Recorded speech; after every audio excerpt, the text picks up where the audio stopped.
kandi mbahaye nikaze mwe mukunda kandi mugakurikirana ibiganiro bya Sport TV Rwanda. Ndagarutse rero ni Nova wanyu mukunda kandi nawe bakunda cyane, ndabakunda by'ukuri, ndabakunda byanyabyo.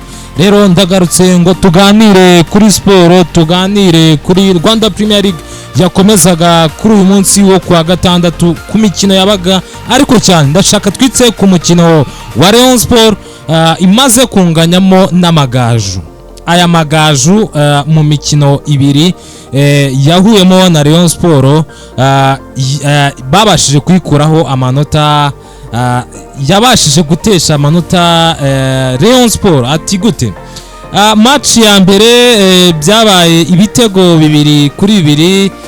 Murayibuka ya Rayon Sport itaragendaga, itarihutaga rwose, biba ibitego 2-2. Amanota ya mbere abaratakaye, ariko abantu bahari rwose inyagisenyi banabyina intsinzi, barabyina cyane, baravuga uti kuba mu Kigali mukazana amanota kuko nibwo shampiyona iri gutangira, muri kutwereka ko muri serie cyane, muri kutwereka ko muzacalenjinga andi makipe muri Rwanda Premier League.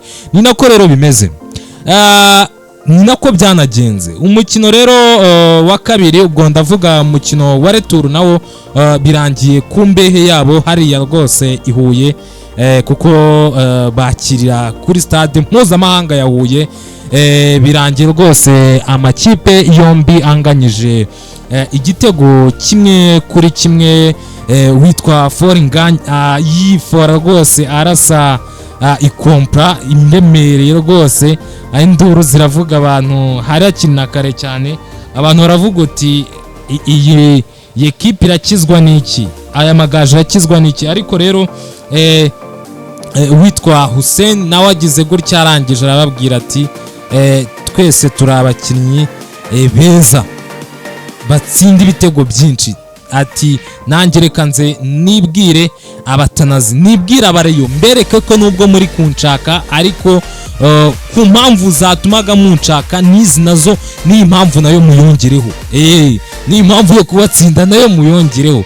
Rero nawe rwose aza gutsinda igitego cyo mu minota ya nyuma, minota 80. Abantu abareyo bifata myanya ndangakumirwa, baravuga ati ibi ni ibiki biri kutubaho kuri no stade, cyane ko Rayon Sport muri uyu mwaka imikino yose yakine hari Huye ntiyayiguye neza. Twarabibonye match ibanza ya Fazari rwose, Rayon Sport igira gutya igatsindwa na Mukura ibitego 2-1. N'ubu rero rwose bageze gutya, bibaye ibitego bigeze igitego 1-1. Amagaju rwose habayeho icyo bita kwijajara rwose, kuko ku bantu bari kuri stade mpuzamahanga nta numwe wari kuvuga ko amagaju yaza gutsinda, yaza kunganya. Bose bari batangiye kuvuga ati niba uyu muvandimwe rwose atsinze hakiri kare gutya ku nota 31 witwa Foringanye, yibwiye abatanazi ku nota wa 31, ati biraba byinshi cyane ko iki gitego cyagemo hakiri kare cyane. Ariko amagaju agumya kwihagararaho, agumya kudefanda, baza no gutsinda, baza no kwishyura n'ibintu byiza ku basore ba Amarise. Ariko yari yanatangaje avuga ati njyewe nyamuna mbabwiza ukuri ko njye ku bwanjye ukuntu mba mbona Robertinho, mba mbona nta birenze bye. Ni nuko yavuze, yaravuze ati umutoza bita Robertinho arasanzwe, nta birenze bye.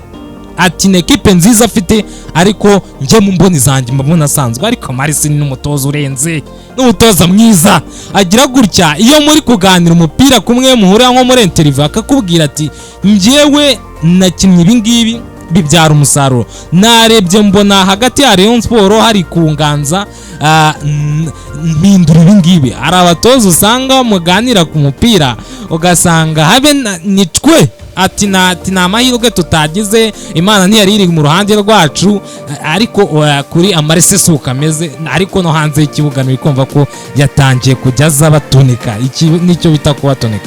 Rero kuri Rayon Sport rwose yari yabanjemo abakinnyi bayo bamwe mu bo igenderamo, cyane ko twabibonye ko kubura kapiteni wabo byabakozeho cyane, byatumye hari ukuntu Rayon Sport isubira inyuma hagati, umupira rwose wagendaga kuko harimo Dafe, ariko Dafe burya akina uruhande rwo, akina zone, ni wa mukinnyi niba ari ugusaza, niba ari imyaka myinshi utabashije kwirukanka ngo yongere agaruke, rero ahitamo gukina zone, agakina hagati he gice cye rwose, ukabona ko umutekano waho wo hagati urahari, ariko si wa mukinnyi uzazamuka ngo yongere agaruke ajye kudefanda, ni wa mukinnyi wikinira zone rwose. Rero ku bwanjye rwose ubwo nahise naninjira mu kibuga, mwabyumvishe, kubura uyu mukinnyi mwiza cyane, njye mbona ko hari ikintu byabakozeho, witwa captain, hari ukuntu agera no mu kibuga abandi bakinnyi bakaba bafite ubwoba, abandi bakinnyi bakina hano mu Rwanda bakaba bafite ubwoba. Ubwo rero byatumye imipira myinshi kuri ku magaju bayicishamo hagati, kuko hari ikiraro, harimo witwa Fiston ari kuri nimero 10, ariko mu by'ukuri njya mbivuga, njya mbibwira abariyo benshi tuganira, nkababwira ati Fiston uretse no kuba wenda yajya mu kibuga, nawe ubwe ntiyifitiye icyizere cyo kuba yakina muri Rayon Sport, nawe ubwe yibara nk'umuntu utari muri Rayon Sport, kuko twaranibonye umutoza Robertinho agira ati sinkushaka muri equipe yanjye. Uyu Fiston yaragiye no kumusora, habura gato Imana ikinga ukuboko, kuko Imana nabivuga ko yakoreye muri captain Muhire Keve, abwira Robertinho ati urabona hari igemba ntahari, urabona imvune ziri kumfata ari nyinshi, ati nyabuna bubaye uretse kumusora. Ubwo rero uyu mwana rwose n'ubu twaramubonye kuri match bakinnyemo hano i Kigali rwose, bakinire hano i Kigali, yagize gutya rwose amakosa menshi bakira Kiyovu, n'ubu rero yajona n'ubundi amakosa yakoraga yari gukora, ubona nta kintu yahinduyemo. Navuze ko muhariyemo hagati hari habaye ikiraro, kuri Amarese yakikubona akabonamo hagati hawe ari ibibazo, arakwataka agahita imipira avuga ati ibyo byo ku mpande, nushaka uri n'umukinnyi wo ku mpande kinucamo hagati, imipira yose icemo hagati. Rero mo hagati hari habaye ikiraro, ariko nanone ikintu abareyo bakishimira ni ukwitwa Paplay yongeye yagarutse. Abareyo bari kuryoherwa uwitwa Paplay yarameze neza cyane, yirukanka cyane, assiste 3 mu mikino 3 ari kwirukanka, ntarabona izama, ariko njye cyo mbona Paplay yari ari kugaruka. Twaramubonye yatangiye shampiyona nabi, ariko ari kugaruka rwose. Match 3 assist zigeze kuri 3, ni ibintu byiza cyane. N'abakinnyi bafite zino assist ni bakenya, mu minsi iri imbere rwose azajya asigara mu nkweto za Keva. Ariko ikintu umuntu agomba no kwishimira kuri Paplay, twamubonye kuri no match, niba wenda ari uko yari ari gukina na ekipe yahozemo abakinnyi benshi abazi, ariko Paplay aragenda, urabona ni umukinnyi wazamuye urwego, fitness iri hejuru, bitandukanye n'iby'abandi nagiye mbona kufunga bigoranye rwose, yanawufunga akaba kuba yawutambaza bigoranye cyane. Ubwo rero rwose kuri Paplay abareyo mu minsi iri imbere muramuryoherwa, ari kongera kuba wa Paplay twabonye mu magaju uzamura baro mpaka no mu izama. Ubwo rero bareyo rwose kuri Paplay yongeye yagarutse, yongeye yabaye umukinnyi mwiza. Ku bwanjye namubonye ndavuga ati wow, wow. Abareyo nizere ko nubwo mutatsinze kandi mwashakaga intsinzi, nizere ko rwose Papley namwe uko ndi kuvuga ngo amaso yanjye ntari gusiba kureba Papley, namwe nizere ko ari uko nguko, ari uko namwe muri kubibona. Ariko nanone Rayon Sport ku mukinnyi bita Adama bamisingaga nabo ubwo rwose naho byabaye ibindi.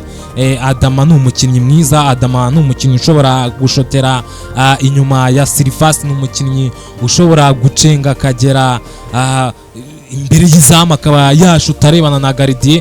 Rero nawe kumubura hari ukuntu byabakomye mu nkokora, ubwo mpitanjyanira rimwe nari namaze kubabwira kuri Keve ko atarabona umusimbura we 100%, ariko na Adama nuko nguko nawe amaze kuba umukinnyi ubanzamo. Mbibutse ko uyu Adama we ari ikibazo yari afite ntabwo yavunitse, ahubwo ikibazo yari afite ni cy'amakarita yamaze, yari afite amakarita atamwemera kujya mu kibuga, ariko ku yindi match arahari. Uwitwa Keve ku yindi match arahari.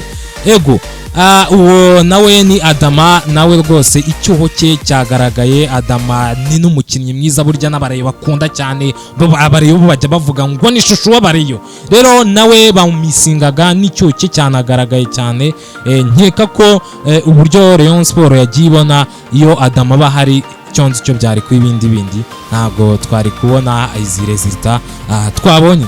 Rero n'umudefanseri we mbona ko ntani kuba atarahari, nta gikuba cyacitse kuko hari witwa Serumogo yari yanambaye burasari ameze neza, yirukanka cyane, azamuka yongera amanuka. Ubundi umutoza Robertinho akunda kumushinza ko arazamuka ariko mu kugaruka bikagorana, ariko Serumogo nabonye kuri uyu munsi yari Serumogo uzamuka akongera akamanuka. Nabonye Serumogo mwiza cyane, si ibyo ko nyine kuba batari bafite babakinnyi ngenderwaho batatu bose nabyo byabakomye mu nkokora, ariko Serumogo rwose nk'umuntu wari wambaye igitambaro cy'ubukapiteni, ntacyo ngiye ku bwanjye mushinza, yakoze byose bishoboka. Ego ubwo rero Serumogo we rwose na Fitina Ombolenga ntacyo cyagaragayemo cyane, twavuga kigaragara. Serumogo rwose yasigaye mu mwanya neza, ariko nanone ibi bintu binahereze isomo Robertinho, apana ibintu byo kuza ajya ahita afata Serumogo ahita amushyira kuri bench, ajya barika abantu bahanganira umwanya, kuko ubona ko bose urwego rwabo ni rumwe, n'abakinnyi beza. Niba umwe yakinnye igikombe cy'amahoro undi akine igikombe cya shampiyona, apana ibintu byo gufata Serumogo ngamushyire kuri bench amuzana aruko Fitina Ombolenga adahari. Twabibonye rwose ni umukinnyi mwiza wabashije kuyobora bagenzi be, ariko nanone n'imipira myinshi, centre nyinshi zirukanka, azamuka yongera agaruka. Bonda benshi bavuga ko ari umusaza amaze gusaza atakibasha, ariko uyu munsi ubusaza yaburambitse hasi, araza akajya azamuka ku gihaha cye ubwoba rwose, akajya azamuka. Nagizemo ubwoba, nabonye Serumogo ntari nsanzwe mbona. Ubundi Serumogo nabonaga yazamukaga ko iyo karita ifite yo kuzamuka cyane, kugaruka bikaba ibindi yazamuka. Uyu munsi rero yazamukaga akongera akamanuka, akongera akagarukira kandi igihe. Rero ni ibintu byiza cyane kugira abakinnyi beza babiri ku mwanya umwe banahanganira umwanya, ariko Robertinho mbona atabishaka, ntabwo ashaka competition ku bakinnyi bombi, ngafata umwe amukire mu gikombe cy'amahoro.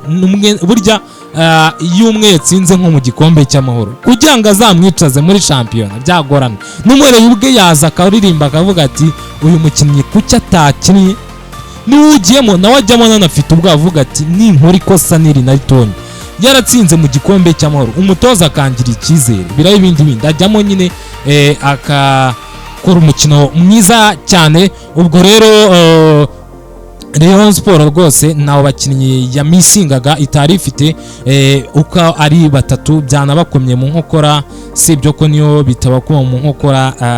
Amagaju yaje ari seriye, ubona ku bijyanye no gukina imipira yose y'imiterekano, bibe mu kuzamuka counter attack, bibe mu kudefend. Ubona rwose ahantu hose bari bahari kabisa. Nimbabwira ngo barishyuye ku gitutu cy'abareyo, kuko abareyo bari benshi hariya, bari benshi mu karere ka Huye. Mutumva ngo mukura mutumva ngo Amagaju abashije kunganya ngo mwumve ni ibintu byoroshye.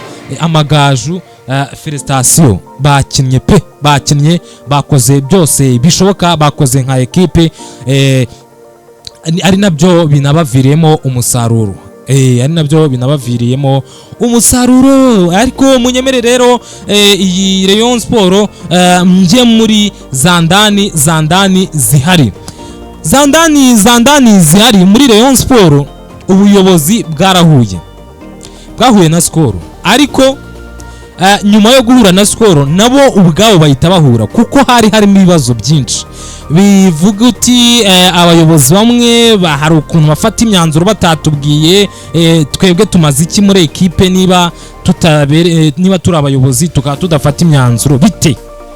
Hato mutazanakora n'amakosa ugasanga tubigendeyemo kuko turi abayobozi. Bamwe mu bayobozi ba Rayon Sport bageze kuri 3 byatangiye gututumba ku mukino bakiriwemo n'Amagaju. Ku munsi w'ejo rwose bahurira ahantu hamwe muri hoteli rwose hariya ihuye.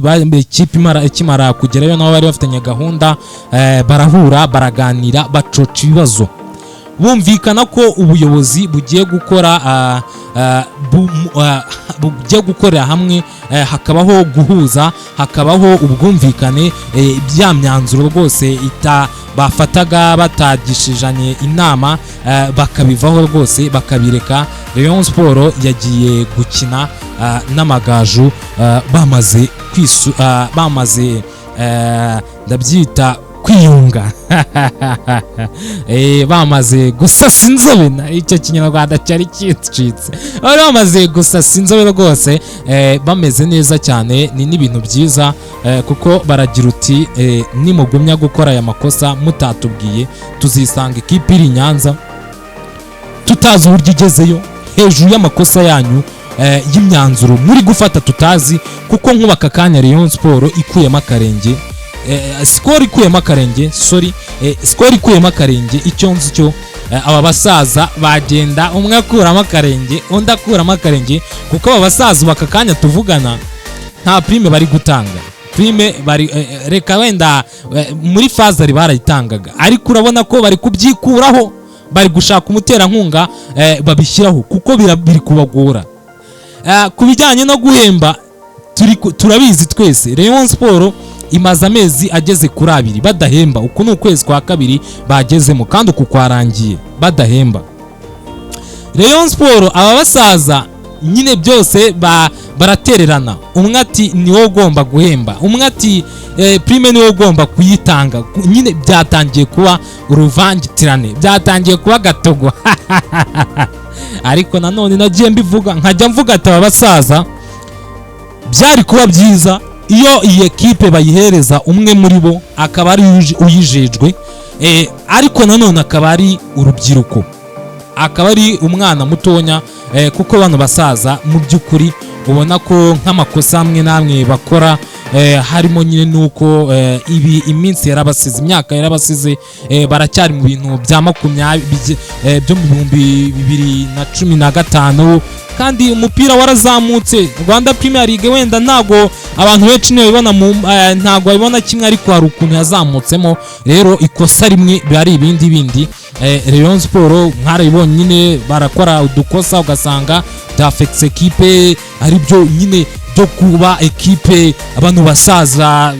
Ibibazo reka mvuge ngo ni ibibazo bafite byo kuba barasigaye.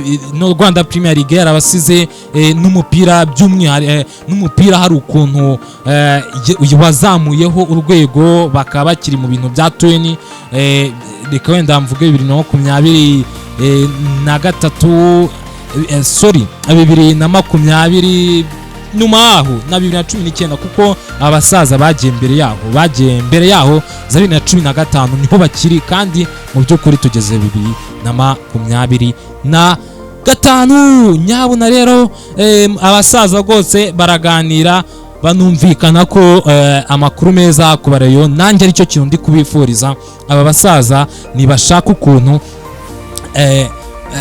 nari ndi kubivuga, nibashake ukuntu bashaka umwana mutonya aze ajye mu nshingano, uzi Rwanda Premier League, uzi ngo tuzajya dutegura gute match umukino ku mukino, naho ubundi bwo birakomeye cyane wa munganira wa wundi muri Rayon Sport, birakomeye cyane ego birakomeye cyane. Rero abasaza rwose nabo babibonye nk'uko ndi kuyibona, bemeje ko hagomba kujyamo umuntu mo hagati mo hariya rwose, akajya w'umuyobozi, akajya ategura imikino, ariko kandi akaba no mu buzima bwa buri munsi bw'ikipe, akamenya ngo abakinnyi bimeze bite, kuko nk'amakosa bagiye bakora amwe namwe ndayababwira, muraza gusanga ari ugusigara kw'abasaza ko kutajyana n'ibihe.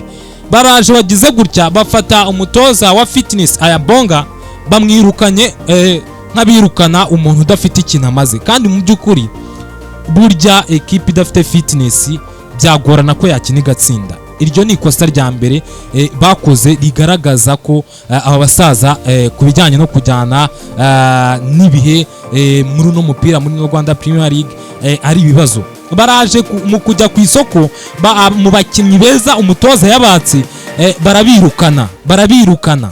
Ibi kintu cyaranambabaje nk'umukongomani birukanye Robertinho yari yanakunze cyane, baramwirukanye ngo amafaranga, ariko kandi hari abasaza bari bemeye kubagura. Amakuru rero mfite ukuntu uriya mukongomani yagiye, nuko ngo hari umupampe umwe mu bari mu itangazamakuru yababwiye ati nimureke kumugura, ngiye kubazanira umukinnyi. Ibi bintu nimbivuga ni ukwiteranya, ariko n'ubundi njyewe ntawe mvomaho, ntawe unzanira utuzi, nta n'uwo mvomaho, mu by'ukuri njye nzajya nza mbabwira ukuri, nzajya nza mbahereza ukuri, njye mbyita kwishamika. Ego abaraje arababwira ati uyu mukongomani mumwirukane, uyu muntu uri mu itangazamakuru singiye kumuvuga, nzamuvumba, ariko niyo wababwiye ati nimumwirukane, nta kirimo, ndaje mbazanira umukino. Iki kintu cyanatumye Abarayo bano basaza mu bari bazanye uriya mukongomani barakara, barashwana, baravuga ati niba ekipe igiye kuyoberwa mu bihuha gutya, mu bintu bidafite epfo na ruguru, igiye kuyoborwa n'abapampi b'abanyamakuru, ntaho turagiye. Ari nabo rwose nababwiraga ko bari bafashe iya mbere bavuga ati turagiye, ntago turi kumwe namwe. Ubwo rero no mu bakinnyi bazanye ubwabwo ni ibindi twarabonye, uretse wenda uyu Suleiman Dafe baguze umukinnyi mwiza, poste bari banakeneye cyane, ariko abandi ni intore zaje guhamiriza hano i Kigali.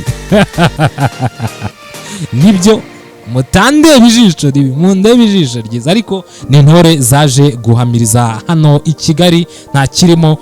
Twaranabonye no kuza mu bakinnyi 18 biba ari ibibazo. Ubwo rero nyabuna ntago byoroshye, iryo ni ikosa rya kabiri. Ariko kandi n'uburyo irindi kosa rya gatatu ndi kubashyiraho 100% nabo badahakana. Ku munsi wo kwa gatanu bapfukamiye, ku munsi wo kwa kane bapfukamiye, basaba imbabazi, bagatakamba gufata aba sponsor bakabazana mu buryo ndabwita bwa manyanga cyangwa bwa maguyi. Ire jambo darindi uvuze bwa maguyi, kuko buryo bari bazanye ira company bwari mu buryo bwa maguyi. Ubundi kontara bafitanye na Skol ivuga ko nta muterankunga wemere kujya muri Rayon Sport batabizi, batabanje kumvikana, batabanje kugira ibyo basasa nk'inzobe. Rero babamuzanye mu buryo bwa maguyi, batabwiye Skol, batagize gute. Ubwo rero nkabibona ndavuga nanone nko gusigara cyangwa ariko ntugusigara ndabishyira muri jare yo gusigara ku bantu rwose babyumva. Burya abantu bazi gukurikirana kontara kiba ari ikintu gikomeye cyane. Iyo utanubahirije ibirimo ubwo nawe murabyumva, iyo utubahirije ibiri muri kontara ishobora guseswa. Icyo ni icya mbere, ushobora no kujya muri gereza ushobora kwisanga imbuto kabisa. Ubwo rero nuko bimeze muri Rayon Sport. Ariko nanone reka ninjireho gatonya ku Magaju yari ari mu rugo fite abakinnyi babirukanka cyane, birukanka kubafata biba bigoranye cyane iyo wabashyireho agaprime gafatika. Aya Magaju ku munsi w'ejo bari basuye na bamwe mu bayobozi babo babemerera ibihumbi bigeze muri 250 mana y'isi n'ijuru. Ari Amagaju twabonye kuri match ya Peri bari babahaye ibihumbi 100, prime y'ibihumbi 100.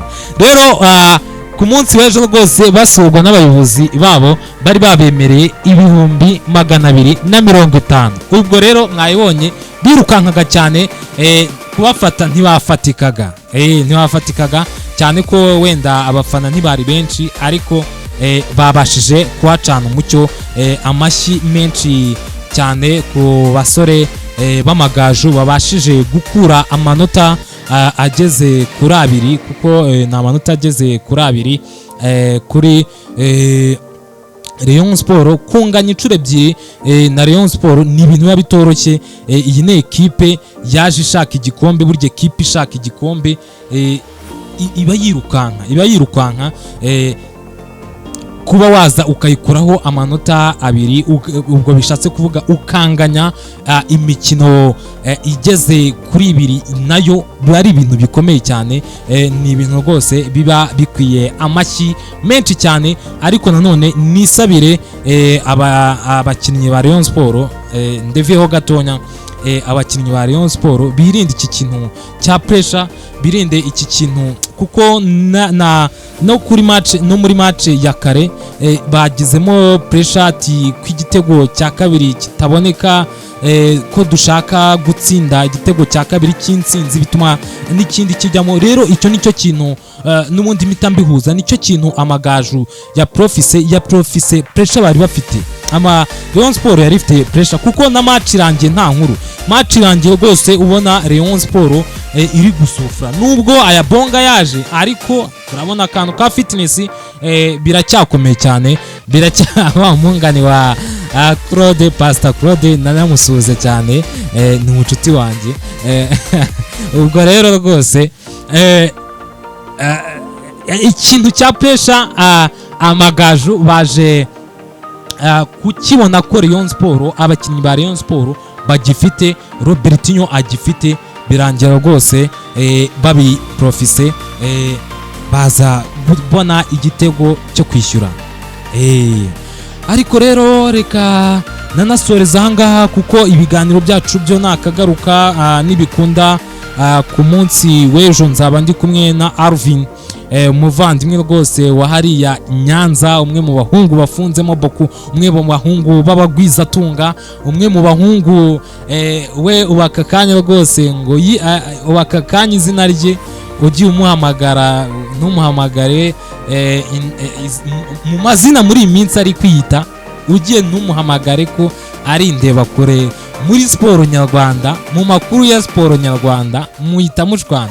Rero nanamusuhuza cyane, nibikunda ku munsi w'ejo tuzakorana rwose, tubicacambuye, tubiganireho, tuganire kuri Rwanda Premier League.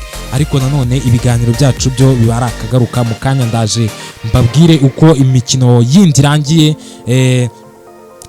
Nka polisi, abantu benshi bari kwibaza polisi birangiye gute, ndaje tubigarukeho. Etenseri mu bihe byiza, abantu benshi bari kwibaza, hari abantu batari babona resulta. Etenseri ni mu bihe byiza, yakomerejeho. Ndaje mu kanya mbahereze update y'ukuntu Rwanda Premier League journée ya 18 irangiye kuri uyu munsi rwose.